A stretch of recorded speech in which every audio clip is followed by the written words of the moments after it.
ဇလန်ရဲ့အစမှာတော့ CIA agent ပီရပုတ်ဟာလန်ဒန်မြို့လယ်ရဲ့ဆိုင်တဆိုင်ကနေ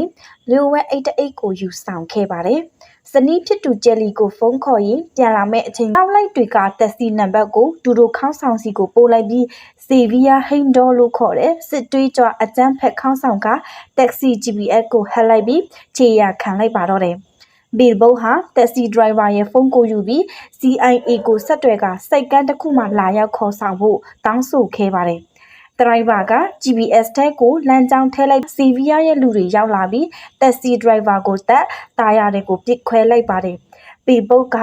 ကားထဲကနေထွက်ပြေးပြီးပြန်လည်ပစ်ခတ်ခဲ့ပေမဲ့ကြီးစံကုန်းကထောင်ချောက်ဆင်ခံလိုက်ရပါတယ်။ CIA အဖွဲ့ဟာစိတ်ကန်းကိုရောက်သွားခဲ့ပေမဲ့ဘီဘုတ်ကိုတော့မတွေ့ရပါဘူး။ပေပုတ်ဖန်စီခံလိုက်ရပြီးစီဗီယာနဲ့ရင်ဆိုင်ရပါတော့တယ်။စီဗီယာကသူ့ကိုလူဝဲအချက်လက်ပေးသူဒက်ရှ်မန်ရဲ့တီနီယာကိုပြောပြဖို့နှိပ်စက်ခိုင်းနောက်ဆုံးမှာပေပုတ်တည်ဆုံးသွားခဲ့ပါတယ်။ပေပုတ်တည်ဆုံးပြီးမကြခင်မှာ CIA agent တွေဟာတည်ဆုံးသွားတဲ့လူတွေရဲ့မှတ်ဉာဏ်ကိုတက်ရှိလူတွေရဲ့အုံနောက်ထဲအစားထိုးထည့်သွင်းတဲ့တုတေသနာပြုလုပ်တဲ့အုံနောက်အာယုံကျော်တိတ်ပံပညာရှင်ဒေါက်တာမိုက်ကဖရန့်ကိုလာရောက်ချီးကပ်ပါတယ်။သူတို့ဟာအကျဉ်းသားဂျီရီကိုစတူဝစ်ကိုစစ်တပ်သုံးလေရင်နဲ့လန်ဒန်ကိုခေါ်လာပြီးခွဲစိတ်ခန်းကိုခေါ်သွားချိန်မှာစန့်ကျင်ခဲ့တဲ့အတွက်ဆေးထိုးပြီးငြိမ်အောင်လုပ်ခဲ့ရပါတယ်။အဲဒီနောက်မှာစီဗီယာဟာသတင်းဌာနတစ်ခုနဲ့အင်တာဗျူးလုပ်ပြီးသူ့ကိုယ်သူ Stone Hub Industry ရဲ့ CEO လိုမိတ်ဆက်ကလက်ရှိအစိုးရအားလုံးကိုဖြုတ်ချပြီးကမ္ဘာတဝန်းတော်လှန်ခဲ့ပါတယ်။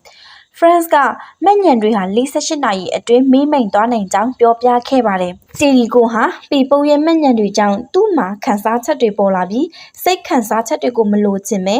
သူ့ရဲ့ငွေအိတ်ကိုရှာချင်နေတာပါ။ဂျီရီကိုထွက်လာခိုင်းခဲ့ပါတယ်။ဂျီရီကိုဟာပေပုတ်ရဲ့မှတ်ဉာဏ်တွေအတိုင်း CIA ကိုလိမ်လည်ထားတဲ့သတင်းမှားကြောင့် CIA အဖွဲ့ဟာလီစိတ်ကိုတွားခဲ့ရမှာလူမားခဲ့ကြောင်းတီးလိုက်ရပါတယ်။ CIA မှားယွင်းသွားချိန်မှာစီဗီယာကကားလန်းကိုဟက်လိုက်ပြီးကြံတည်းမရှိခဲ့ပါဘူး။ဂျူလီဟာ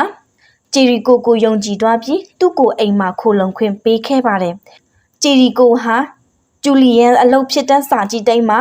ပုတ်ရဲ့ငွေအိတ်ကိုဝက်ထားတဲ့မှတ်ဉာဏ်ကိုရခဲ့ပါတယ်။ဂျီရီကိုစာကြည့်ချိန်ချောက်ခဲ့ပါတယ်။ဂျီရီကိုရဲ့မှတ်ဉာဏ်တွေဟာမိမိန်စားပြူလာချိန်မှာတော့ဂျီရီကိုဟာတူတို့ကိုမစွန့်လွတ်ပဲဆက်သွားခဲ့ပါတယ်။ဂျီရီကိုရောက်သွားခဲ့ပြီးစီဗီယာနဲ့ရင်ဆိုင်ခဲ့ပါတယ်။စီဗီယာဂျီရီကိုအသက်ရှင်ခဲ့ပေမဲ့မှတ်ဉာဏ်တွေငဲ့ကြပြီးတဲ့နောက်ဝစ်နဲ့ဖရန်တို့ဟာဂျူလီနဲ့အယ်မာကိုခေါ်ဆောင်လာပြီးပေပုတ်ရဲ့မှတ်ဉာဏ်တွေဒီကိုပွေဖက်လိုက်ချိန်မှာဂျီရီကိုဟာပေပုတ်အမြဲတမ်းလှုပ်ပြခဲ့တဲ့ချစ်ချင်းနဲ့တာပြတဲ့အမှုအရာကိုလှုပ်ပြခဲ့တဲ့အတွက်ပေပုတ်ရဲ့မှတ်ဉာဏ်တွေပြန်ရလာနိုင်တဲ့ဆိုတဲ့မျှော်လင့်ချက်နဲ့စကားပြီးဆုံးသွားခဲ့ပါတယ်